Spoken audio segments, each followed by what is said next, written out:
Nire alde zaude edo nire aurka? Nire taldekoa zara edo bestekoa?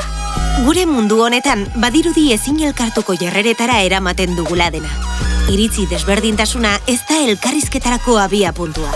Gudulerroa baizik. Polarizazioak banatu egiten gaitu eta aurrez aurre jartzen. Bestelako iritzia duen pertsona oro garaitu eta humilatu beharreko etsaia dela sinestarazten digu.